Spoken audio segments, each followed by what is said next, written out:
बाधा लेकर के अगर बैठना हो तो अच्छी बात है, ठीक है। शाम पड़िए, भोजन भी पूरा हो चुका है, लास्ट रात्रि का मंच है। कल ऐसे साधु संत बैठने वाले नहीं है, विद्वान सुनाने वाले नहीं है। आज सुनने का मौका है। कानपुर में हड़ताल पाड़ना मत, खबरदार। अगर भोजन लिया हो तो ठीक है, नहीं लिया तो ठीक है। चादर कंबल हो तो खबरदार, मैंने उतार दिया होगा। सही बात है। हाँ, ठंडी लगती है तो वो ओढ़े, पर सुनने में कोताही ना करें, बीच में बातें ना करें, अपने अपने मोबाइल साइलेंट करें और जयकारा का जवाब दे। बोलो श्री प्राणनाथ परमात्मा का जयकारा है, कोई भूखता नहीं है भाई। कौन सी भाषा में समझाओ? बोलो श्री प्राणनाथ, बोलो श्री सद्गुरु महाराज, श्री महाराजा। होवत में बांधो कमर तुम बांधो, सूरत पिया सो साधो। तीनों कांडो बड़ा सुख देवा, ताकि वाणी को कहूं देवा, ताकि वाणी को कहूं देवा। एक वचन इतियो सुनाए।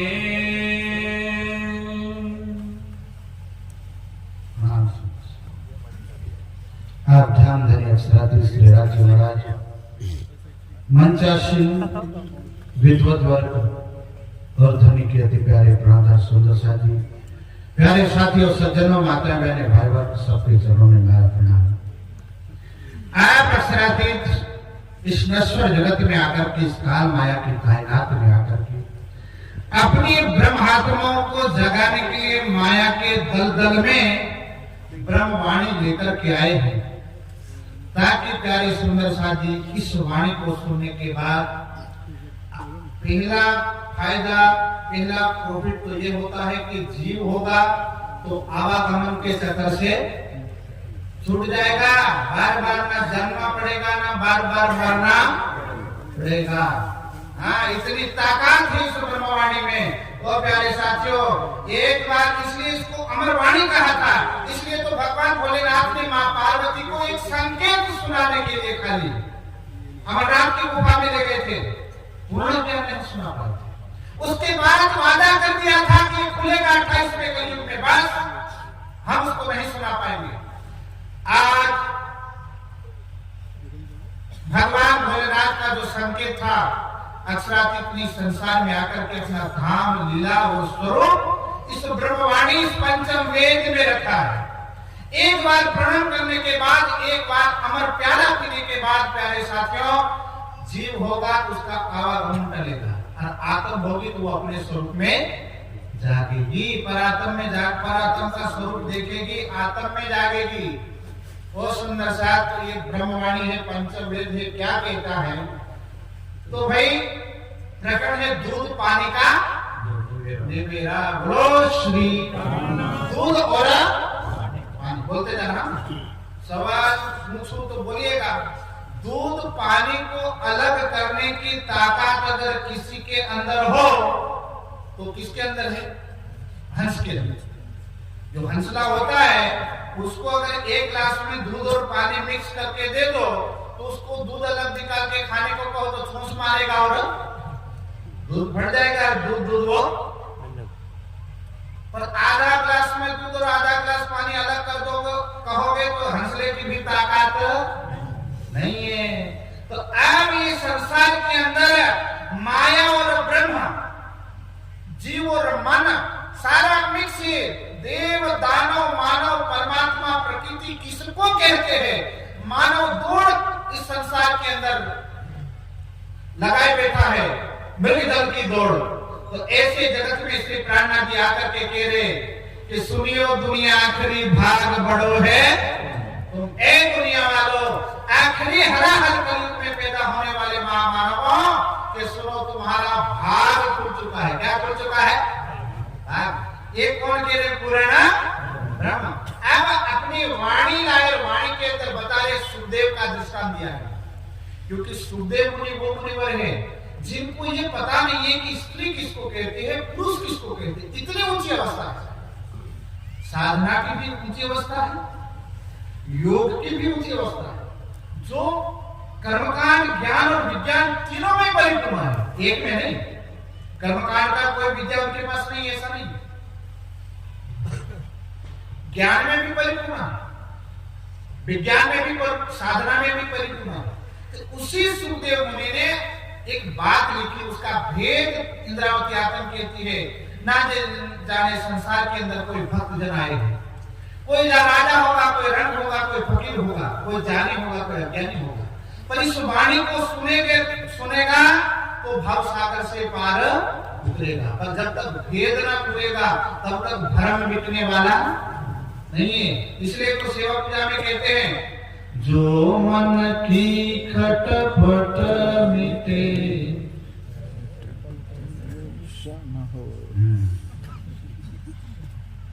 मतलब जो भी ठेका है महाराज लोगों का है।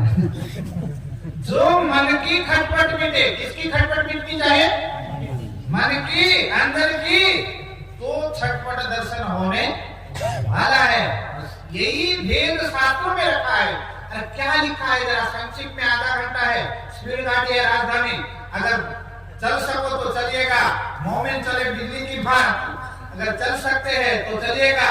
सत्य चाहो तो शब्दाचीन हो, सत्य की बड़ी ठकुराई, सुरता को शब्दों से चलाना तो समझ आएगा। अब क्या कहती है वाणी? चीटी पाव कुंजर सुखदेव मुनि ने दुनिया में आकर के कहा, ओ दुनिया वालों, कि सत्य जगत के अंदर जाहिर होगा तो जमाना कैसे आएगा? बोले पता नहीं। तो के चींटी के पैर में हाथी बंधा मिलेगा। बोलो श्री। अब चींटी यानी कीड़ी, अब कीड़ी के हाथ में कभी हाथी बंधे? पर सुखदेव मुनि इतने बड़े ज्ञानी बोल रहे, तो तू ज्ञानी बोल रहे कि ना भाई मिलेगा, जमाना आएगा। पर उसको ज्ञानी होगा वो पहचान सकेगा, जो जागा होगा, अंदर से जागा होगा। बाकी बाहर से जागा होगा तो संसार से कुछ दिखने वाला नहीं। अंदर की जिसकी आंख खुली होगी वो इस भेद को समझ पाएगा। तिनके पर्वत डापिया हमारा जेवा साथी सुखदेव ने मिले होंगे तो बोलने लगे दूसरा क्या होगा, कोई निशानी तो बताओ। तो कि ऐसा समय आएगा, एक तिनके से सामने पूरा पहाड़ ढक जाएगा, ऐसा समय आएगा। और क्या होगा? सो तो कहूं ऐसा कभी संभव नहीं है। चींटी के मुंह में तो कोड़ू कद्दू समा जाएगा। कभी अब चींटी का कोड़िया कितना बड़ा होता है? कोई आदमी भूल से अपने कोड़िए में चींटी खा जाएगा, पर कभी चींटी के मुंह में कद्दू समाए? पर समाएगा, समय आएगा। समय समय बलवान है, नहीं पुरुष बलवान। काबे अर्जुन लुटियो वही धनुष वही। अरे समय की बात है साथियों, आएगा वक्त ऐसा। अब कोने खबर रहती वायरे बात हो खाई नहीं हम लोग आप थेलू से। अब क्या हुआ? चींटी हस्ती को बैठी। अरे कोड़ू समय को भूल ही जाओ, हाथी ने निकल जाएगा। बोलो कोड़ू तो भूल ही जाओ, कद्दू को भूल जाओ, पर किसको निकल जाएगा? हाथी को। ऐसा भी वक्त आ जाएगा ताकि कहूं ना परी कल। यानी अकल, समझ, पहचान, इस बात की किसी को भी समझ पड़ी नहीं। क्या सुनते हुए आम आदमी बोलते हैं तो समझ में आता है कि हंसी करना, पर इतना बड़ा ज्ञानी, इतना बड़ा तत्वज्ञानी, सारा जिसको स्त्री पुरुष का भेद पता नहीं है, वो इतने ध्यान में मगन है, वे पुरुष जब बोले तो समझ लेना किसमें कोई सार छिपा है।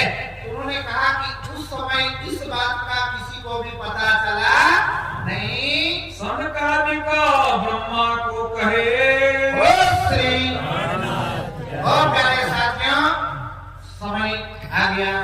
अब इंद्रावती दृष्टांत देखिए, सुनो मेरे सुंदर साथ। एक बार क्या हुआ, सनकादिक ऋषि ब्रह्मा के मानसिक पुत्र, और उन्होंने एक बार सवाल किया कि चारों हमेशा वनों में जाकर के साधना करें, अंदर की खोज करें, जिससे साइंटिस्ट होते हैं वो लैब में जाकर के अनेक वस्तु के ऊपर रिसर्च करते हैं, और हमको सब देते हैं संसार में। लेब में जाते हैं कि हमारा किसी को कौन सा बुखार है वो समझना हो तो कहाँ जाना पड़ेगा, ब्लड कहाँ भेजना पड़ेगा, ये सब बांध करके घर में लटका देंगे तो पता चल जाएगा नहीं, इसको कहाँ भेजना पड़ेगा, लेब में। वैसे ही हमारे अंतर के अंदर ये तो हमारा ब्लड है, नहीं आत्मा का ब्लड निकलेगा, उसको कैसे समझ। अभी दोपहर की चर्चा में माता जी ने बात कही थी, आत्म रोग, शरीर में रोग हो तो ब्लड निकाले, अंदर का आत्मा का कहां से ब्लड निकलेगा भाई। जीव को कैसे निकालोगे, जीव को कैसे लेब में ले जाओगे, उसके अंदर उसको समझना हो तो मेडिटेशन की लेब में ले जाना पड़ेगा। कौन सी लेब बोलिए, कौन सी लेब, मेडिटेशन ध्यान की लेब में जाना पड़ेगा। यही सुखदेव मुनि प्यारे सुंदर साथी साथियों ध्यान की लेब की बात आगे कही। उसके बाद सनकादिक ऋषि हमेशा ध्यान में डूबे रहते हैं। एक दिन उनके मन में प्रश्न हुआ, क्या मनुष्य को हमारा ध्यान जब हम करने जाते हैं हमको भटकाता कौन है, तो पता चला यार मन। कौन भटकाता है, मन। मन के हारे हारिए मन के जीते, मन भटकाता है। पता चला, पूछे तो क्यों पूछे, क्योंकि त्रिभुवन में सबसे बड़े ज्ञानी कौन है। स्कूलों में कोना फोटा मुका मार, किसकी तस्वीर रखी जाती है, सरस्वती की तस्वीर रखी जाती है। सरस्वती को ज्ञान की देवी कहा जाता है और पुराणों के अनुसार सरस्वती के जो घर थी उसको क्या बोलते हैं, ब्रह्मा जी, ज्ञान के देवते। अब ब्रह्मा जितना ज्ञान तो किसी को भी नहीं है। ये तो ऐसे ऐसे हजारों ब्रह्मांड की रेती की संख्या गिन के बता सकते हैं, इतना ज्ञान है। उन्होंने कहा अगर मन का भेद अगर हमको मन भटकाता है तो इसके विषय में हम पिताजी को पूछते हैं। सबसे बड़े चलते भवन के ज्ञान की बात चल रही, ध्यान से सबसे बड़े त्रिभुवन के ज्ञानी ब्रह्मा की बात चल रही है। ब्रह्मा को जाकर के सरकारी ऋषि क्या कहते हैं, जीव मन दो बेले रहे। आपस में बातें किया गया, नहीं तो तुम बताओ ये जीव और मन ये भेले है कि अलग है, कुछ समझ में नहीं आता, क्योंकि बार बार ये मन हर जगह दिल को भटका देता है। वो किसका है कुछ समझ में नहीं आता। फिर क्या हुआ, ये बेले हुई है आदो।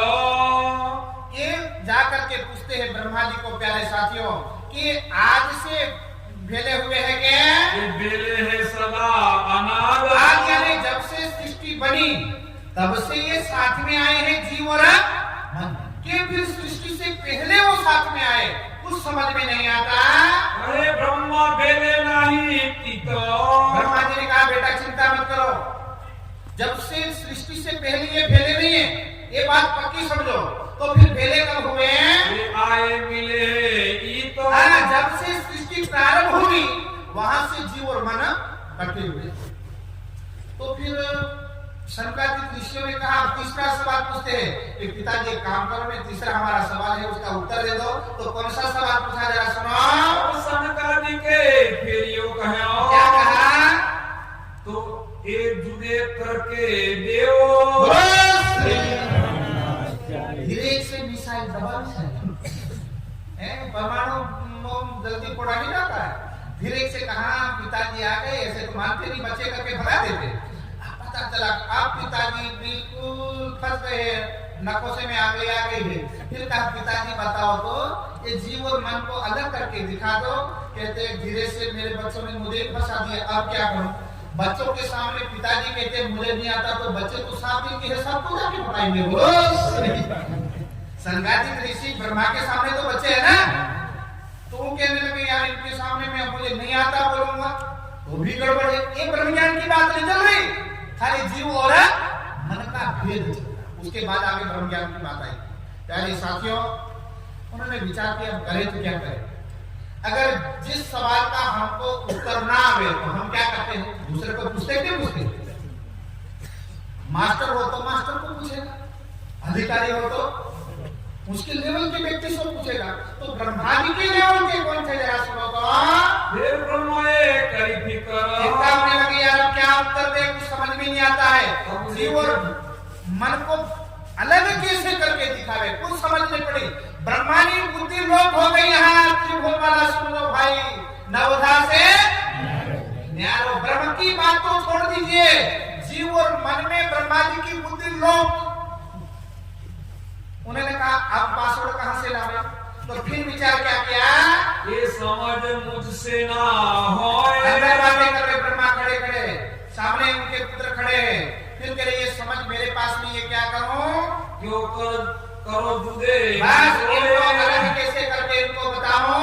अब शरणा विष्णु के गए। ओ श्री प्राणनाथ बोले हमारे जैसे हमारे मित्र है विष्णु, श्री हरि नारायण को मनोमन तुरंत मेल किया। एक मेल की प्रथा हम लोग करते हैं, यहाँ एक पल जैसे बटन दबाते अमेरिका में तुरंत खड़े जैसे निकल जाते। अरे भाई युगों से पहले ये रिसर्च था। ब्रह्मा जी वहां खड़े थे, तुरंत मन से मेल कर दिया, अरे विष्णु में फंस गया हूं, निकालो।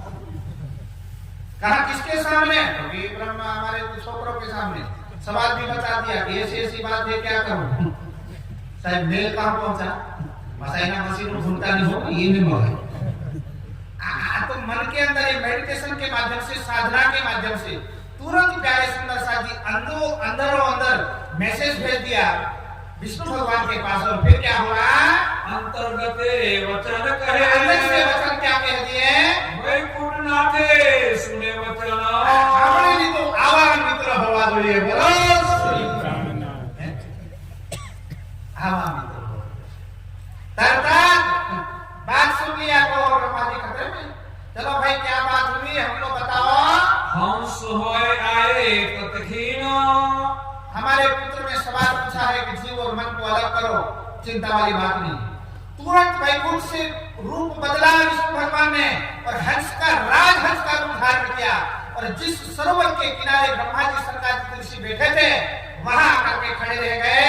हंसे रूप दयो सुंदर। और कैसा रूप धारण किया है? अब भगवान नारायण रूप धारण कर था, मिंद्रा रूप धारण कर। विष्णु भगवान सबको रूप देने वाले हैं, वो रूप धारण करके कैसा धारण करेगा? राजहंस, वो भी इनके पीछे भी ऐसे लगती है कि चमक वाली। ऐसा सुंदर रूप धारण किया हंस ने और आकर के सामने बैठ गए जहां सनकादिक ऋषि थे और जहां ब्रह्मा जी थे उनके सामने श्री हरि नारायण विष्णु भगवान आप हंस के रूप में आकर के विराजमान हो गए। लिए सनकादिक के चितहर। समझने वाली बात है, सनकादिक ऋषियों के नजरों के सामने आए। एक पल में तो सनकादिक ऋषियों ने कह दिया ये पक्षी नहीं है तो विष्णु भगवान है, साहब अंदर की पहचान है। समझो हो तो समझो, संतो समझीने पर धरजो। भादरवाना धाजा पग एनी चाल हड़वी संतो। अरे सामने तो पग नहीं एनी चाल झड़पी संतो समझीने पर धरजो। बोलो श्री सुता हताने मारा बुरे जगाव्या जागीने ध्रुव संतो। गुरु तेजु से बोलो श्री। अभी धागे से हो। अब क्या हुआ जरा ध्यान से सुनना। एक तरफ सनकादिक ऋषि है, दूसरी तरफ ब्रह्मा है, तीसरी तरफ हंस रूप धारण करके कौन है? श्री हरि विष्णु भगवान है। अंदर से पहचाना है, अंदर से पता चल गया। जो ध्यान रखते हैं उनको तुरंत पता चल जाता है। उन्होंने अंदर से देखा ये पक्षी नहीं है, संसार का कोई घाट का पक्षी नहीं है, कोई सरोवर का पक्षी नहीं है। ये है कौन? तो विष्णु भगवान है। अब अंदर जी बोल रहा, कौन बोल रहा? किनका? सनकादिक। हाँ, पटरी पर गाड़ी रखना तो समझ में आएगा। फिर क्या हुआ? जीवे हंसो करी पहचान। सनकादिक ऋषियों के जीव ने किसकी पहचान की? श्री हरि विष्णु भगवान की। एक पक्षी बनकर के आया है, एक तो त्रिभुवन का नाथ है जिसको खोजते खोजते तो युगों तक देवी देवता की समाधि थक जाती है, ऋषि मुनि थक जाते हैं। ये आकर के बैठे, अब समझ गए ए नारायण। अब विष्णु भगवान पधारे होए तो बदाम सलाम ठोके। शू करे? प्रणाम करे कि नहीं? भाई प्रणाम अंदर से हाथ नहीं जोड़े। प्रणाम किया गए नारायण त्रिभुवन के नाथ, हमारा नाम बंधन प्रणाम। जीव से अभी माथु झुकाई हो नहीं। फिर क्या हुआ? चारों चरण लगे भगवान। अंदर से सर भी कहां झुकाया? चरणों। हे नारायण विष्णु भगवान प्रणाम, हाथ नहीं जोड़े। अभी जरा सुनना। फिर मनियो क्यों विचारा। दोबारा महाराज जी दोहराएंगे, ध्यान से सुन लो, कोई खबरदारी वो नहीं बोलवे कि कानों में आ बात न पड़े। फिर मने यो कियो विचारो, पहले जीव ने पहचाना, किसने पहचाना? किसको? विष्णु, किसके रूप में? हंस। प्रणाम के कर दिया। उसके बाद अंदर खबरदार कौन बैठा था? कौन बैठा था? मन। और मन ने क्या कहा? ले नजरों देखा आकार, अरे ऋषियों, तो ये हंसी ने उसको प्रणाम कर लिया। इसको कौन प्रणाम करते हैं? एक पक्षी बर्बाद कर दिया, ले घर में डाले अंधे। वहां लिखा ना कि जब हम धर्म के रास्ते पर चलते हैं और मन हावी हो जाता है तो हमारे करे कराए पुण्य कहां चले जाते हैं? अंधेर, पाया में, मूल में, पाताल में चले जाते हैं। और मेरे सुंदर साथ, युगों की तपस्या सरकार की ऋषियों की गई। उनको लगा कि ये पक्षी ये कभी विष्णु हो? नहीं नहीं नहीं नहीं, कभी नहीं हो सकता। अब अंदर उथल पुथल चलने लगा। क्या चलने लगा? उथल पुथल। ये तो साहब आज संसार के अंदर विष्णु भगवान की पहचान करना मुश्किल है। भाई साहब हमें बता देना। बोलो श्री प्राणनाथ। हमारे दादा गुरु जी आए। तो प्यारे साथियों, ये प्रसंग चल रहा, जरा ध्यान से सुनना। जो जीवे करी पहचानो, पहचान किसने की? इसलिए समय से पहले समय और समझ, समझ में आता? सही वक्त में समझ मिल जाना, सही समय मिल जाना, उससे बड़ा कोई भाग्यशाली नहीं है। और बिना समय से, मेरी बात समझना, अगर समझ भी ना हो तो भी सब बर्बाद हो जाता है। यहाँ पे क्या हुआ? सो मन ने तभी गई बाण, विष्णु भगवान की पहचान की थी, वो मन ने बर्बाद कर दिया है। तो पक्षी और उसकी पहचान मत करो, ये विष्णु भगवान नहीं है, ये तो कुछ भी नहीं है। फिर सनकादि को पूछिया, मन में उथल पुथल होने लगी। अब क्या करे भाई, ये तो कुछ समझ में आता। ये तो शायद मन के अंदर सवाल हो गया, कैसा हो गया बताओ? राजा जनक को सवाल हुआ, सपना आया, रात को सो गया, सोने के बाद भिखारी बन गया। राजा तो भिखारी बने हाल क्या हो जाए? आपड़ा जीवा हो जाए तो समझ में भी आ रहा, राजा हो तो हाल खराब है। राजा भिखारी बने और आते भिखारी बने दुष्काल भी हो सकते। गजब दुष्काल पड़ा, खाने का कुछ नहीं, मुट्ठी भर अनाज। और मुट्ठी भर अनाज वो भी पकाने गया, पकाया तो एक बेल आया, लड़ता लड़ता नीचे छोड़ दिया। आधा सा थोड़ा ठंडा करके अब खाऊंगा करके रखा था, उसमें एक कुत्ता आया खा गया। बोलो राजा भूख का मारा तरफ पे उठ गया और कहने लगा, राजा बुद्धिमान, उसने कहा ये सपना है, कोई सार समझ रहा है, उसको समझना पड़ेगा। उनका कैसे समझ? किसी को कुछ बताना नहीं, पूरे नगर के विद्वानों को बुलाया और बुलाने के बाद कह दिया, विद्वानों को बताओ ये सत्य है कि वो सत्य? ये सच है वो सच है। सारे विद्वानों की बुद्धि में ताला लग गया कि ये सच है कि वो सच है, क्या होता है? तो सवाल है क्या? अंदर का जानकार वो बताएगा, बाहर वालों को पता नहीं चलेगा। उन्होंने कहा यार ये तो गड़बड़ है, इसका उत्तर कोई दे नहीं पाया। उसके बाद किसी ने कहा जाओ जंगल में अष्टावक्र, वो ज्ञानी, अपने मां के गर्भ में उसने ज्ञान प्राप्त किया, जाओ वो सुनाएगा। और जब वन में गए, अष्टावक्र को 8 अंगों से टेढ़े लाए, पालकी में बिठा के, अब राज नगर में जाकर के रखी पालकी, राजभवन में रखी, सभा में रखी, ध्यान से सुनना, बोलो श्री। और वहां अष्टावक्र को रखे, जो विद्वान थे वो कहने लगे, वाह वाह हमें दई नहीं सकिया उत्तर, आ दई सके। अब આપણે પગમાં આજના હાથ પગ ને બધા વળેલા હોય તો આપણે લખવા વાળો બનીએ ને, તો આ લખવા વાળો જૂઠ આ ઉત્તર દે ને હસી કરી કોની? अष्टावक्र ने कहा ठीक। राजा ने आपका सवाल प्रश्न क्या है? तब जाकर कहा कि ये सत्य है कि वो सत्य है, उसका उत्तर मैं दूंगा, पहले मेरे सवाल का उत्तर। क्यों? कौन सा उत्तर है? आपका प्रश्न कौन सा है? तो कि ये चर्मकारों को अपनी सभा में इतने सारी संख्या में क्यों बुलाया? तो कि हम विद्वान समझ गए, कहने लगे कि हम चमड़े का काम करते हैं क्या? हमको चर्मकार का पंडित थे, जिसको हिंदी गुजराती संस्कृत में चर्मकार कहते और हिंदी गुजराती में चमार बोलते। उन्होंने कहा कि हम चमड़े का काम करते हैं, हमको चमार था।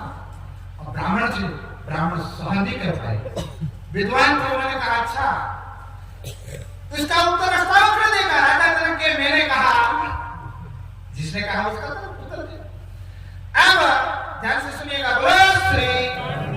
और प्यारे साथियों सज्जनों, जब अष्टावक्र को पूछा गया तो अष्टावक्र कहने लगे कि भाई लोहे की पहचान करें शू विवाह हमें बोलो था, लोखंड की पहचान करें लोहा, सोना की पहचान करें ऊना, हीरा की पहचान करें माटी की पहचान करें અને ચામડાની પहचान करें એટલે આશા કરે કે મેં શું ખોટું કીધું। अब जब सारी विद्वान उसका उत्तर नहीं दे पाए, तब जाकर के और प्यारे साथियों अष्टावक्र ने कहा, और राजा तुम्हारे सवाल का उत्तर मैं देता हूं, ना ये सच है ना वो सच है, दोनों गलत है। कि वो तुम्हारा सपना था वो खत्म हो गया, पर बोले ये भी तुम्हारा सपना है, तुम भ्रम में हो, ये इसका भी नाश होगा उसका भी नाश हो गया। असल में एक परब्रह्म सत्य है, वो सत्य ज्ञान विवेक से प्राप्त होता है और विवेक बुद्धि ब्रह्म ज्ञान से प्राप्त होगी। यहाँ विवेक बुद्धि विष्णु भगवान के पास नहीं थी, तो विष्णु भगवान ने हंस के रूप में कैसे समझाया, जरा सुनो। कौन हो यो कर कह्या, मन ने भटकावी દીધા કોને? જેમ પેલી સભામાં બ્રાહ્મણ બેઠા હતા અને રાજા જનકને ભટકાયા, એમ આયા કોણ ભટકાયા? मन। सबसे खतरनाक कौन? मन। मन ने किसको भटकाया? जीव। अब जीव को कहा गया, जीव तू क्या कर रहा भाई? आगे बोला, तब हंस से क्यों जवाब, तब हंस ने क्या कहा? समझे सनकादिक बाणियों वाल, बोलो श्री प्राणनाथ। उसके बाद प्यारे साथियों, जीव ने पहले पूछा सनकादिक ऋषियों ने कि आप कौन हो? पहले तो जीव से पहचान कर लिया, किया कि नहीं? प्रणाम ठीक है। उसके बाद फिर से मुझे बोलना पड़ा कि आप कौन हो? तब जाकर के कहा मैं श्री हरि विष्णु भगवान हो। आपने पहचान किया था, बिल्कुल करेक्ट, उसमें कोई संशय नहीं है, पर ये तुम्हारे मन ने भटका दिया था। अब अब मन और जीव का भेद समझ में आया, वो भी खीर नीर का भेद नहीं समझा पाए, पर खाली संशय मिटा पाए। बोलो श्री। समय सही समय पर सही ज्ञान नहीं मिलेगा तो ना आशीर्वाद काम आता है ना वरदान काम आता है। अरे ऋषि को छोड़ो, विष्णु जेवा पण काम नहीं आता। बोलो श्री। तो वरदान तो भूल जाओ। आ तो कोण आया? सब शब्दोना उस्ताद मेरे प्राणनाथ है। आ तो ब्रह्मांड में बनोती उतारवाया के चार माणसां बेली कोनी बनोती वाला નથી। आ कई बनोती જે સ્વર્ગમાં જવા વાળા ને વૈકુંઠ વાળા નિરાકાર વાળા ને એ બધાની પનોતી ઉતારી નિરાકાર કે પાર કરવાયા બા। બોલો શ્રી। એટલે બાબો રામદેવ ભમરિયા મારા વાળો બોલ્યો, ઘરજી ભક્તિ કરવી હોય તો અગમ ભેદ ના હોય, અગમના ભેદોને જાણીને ભક્તિમાં ઉતરશો તો મરજીવ્યા બનવું પડશે। મારા સાથની દુનિયાની સાલ ચાલે ના ચાલે। એટલે સત્યને પામવું હોય તો એક વિષય સાંભળી લો, એના પછી આપણે બાપુને આપણે એમના મુકાબલે से आगे बढ़िए, ठीक है? बोलो श्री। सही समय, ये हमारा सही समय है 28वां कलयुग, ब्रह्म ज्ञान मिल गया। अगर ये चूक गए तो फिर कुछ समझ में आने वाला, कुछ मिलने वाला, उसको एक दृष्टांत से बता देते। ऐसे सियारा का ठंडी की ऋतु थी, हिमालय से शंकर भगवान को निकलना हो। शंकर भगवान और पार्वती ने कहा भाई चलो आज नगर भ्रमण में जाते हैं। बाहर निकले नगर घूमने के लिए, तो एक गांव के अंदर ऐसा दृश्य देखा भगवान भोलेनाथ और मां पार्वती ने कि माता पिता जानते हैं एक छोकरो, बुढ़ा बुढ़ी और एक छोकरा, तीनों तापना कर रहे थे। पार्वती को दया आ गई, इसलिए मां को ममता की मूर्ति क्यों कहते? शंकर ने कहा रहने दो, बरोबर तापे છે। પોતાની જગ્યા ઠીક है माँ पार्वती के नाम प्रभु कम से कम गोदड़ी बड़े बोलो कामड़ा भेगा करो कुछ तो इनको बख्शिश कर लो। अरे विष्णु भगवान ने जितना दे देते हैं, ब्रह्मा देते इतना देते हैं, मैं शंकर भगवान हिमालय में घड़ी तथा तू मांगो मांग लो। लक्ष्मी पार्वती हमें बोले थोड़ा सा खुश થઈ જાય ત્યારે લંકાપતિ રાવણ જેવા ગુનાની લંકા આપી દેવા બોલો આ બોલો ને ખુશ થઈને ગાંડુ બજાર આપે એ માંગો ઈ દેવા ત્યાં રાતના ખબર ન પડે 12 વાગે बुद्धि काम करे नहीं तमो कोण साथ आता है उनका आज खबर न पड़े આજે વરદાન દેવો થઈ તો સવારમાં ઉડાડે કઈ ગોઠવીશું જે માંગો તે લઈ લેશું તે વરદાન એક વરદાન છે ને જે જોઈએ તે લઈ દેવા બોલો पार्वती कीधु के तमे खुश देवी ले हां चलो विमान आगे बढ़ाओ हवा थी છે માતાજી નીકળ્યા 70 साल 70 વર્ષ हो गए છે પાણી ભરવા ગયા પોતાને દેખ્યો ઓહો આવો વરદાન યાદ ભોલેનાથ વિચાર કરે 16 વર્ષની સુંદરી બની તો આની રાણી ફેલ થાય વરદાન हो गया तथास्तु आज पानी भरवा गई माताजी 16 वर्ष की सुंदरी राजा का रथ आ रहा था उन्होंने कहा आ गई झूठी जवाब सीधा रथ में बेहा उठी गया देवी क्या राजमार्ग फिर छोकरों के बाबूजी के तुम्हारे मां जी बेटा था पानी भरने गए ना बावड़ी के आवे ना कुआं से आवे क्या गए देख बाबू अब देखने गए पानी के प्रहारे को पूछा कि यहाँ एक बुढ़िया तेरा बुढ़िया सुनिया छोड़ो पता नहीं कौन सा मंत्र लगा ये तो सवान सुनती हो गई सीधी रत्न गई गई तो राजमहल अब बूढ़ा तो राजमहल की तरफ गया राजमहल में जाकर के कहा कि वो तो वरदान तो मिला था रात्रि में बुजुर्ग को पता था बेटे को माता जी को पता था मैंने कहा ये वरदान का प्रयोग कर दिया है बूढ़ा को पता चला कि रानी कहाँ से लाए कब लाए तो सुनो ये तो मेरी रानी कोई रानी थोड़ी तेरे घर में बुढ़िया है आ रहा है तुझे बुढ़िया दिख रही लेकिन नहीं ये वरदान काम कर गया ये मेरी बुढ़िया है उनका अच्छा तो सिद्ध कर दो उनका ठीक है मेरे पास भी वरदान है संकल्प किया कहा मेरा वरदान सच्चा हो तो बद्री बन जाए ये रानी क्या बोला बंदरी सही वरदान था बंदरी बन गई और बंदरी को सिंहासन पर खा ले हैं हेरो का मुख है मामा ने डाल के बेटी आज लोग मां गई घरे नहीं आ गई बापो क्यों घरे नहीं आकर छोकरो निकलो क्या अब जाकर के देखा सबको पूछा तो पता चला धीरे धीरे कि तो नगर की तरफ गए नगर में जाकर पिताजी को कहा मां गई पहली डाल के ई थोड़ी मां होए के होए बेटा गई से हम बदू होए उनका ठीक है अच्छा ऐसी बात है तो अब क्या करें क्योंकि उन्होंने वरदान का प्रयोग किया था वो तो रानी बन गई थी मैंने दूसरा वरदान प्रयोग किया वो बंदरी बन गई अब क्या करें तो उसने बेटे ने कहा हे त्रिभुवन के नाथ देवाधिनाथ देव भोलेनाथ हमें जेवा रहता है वा अंगेठे तापता कर दो बाप नहीं જોઈએ बाप नहीं જોઈએ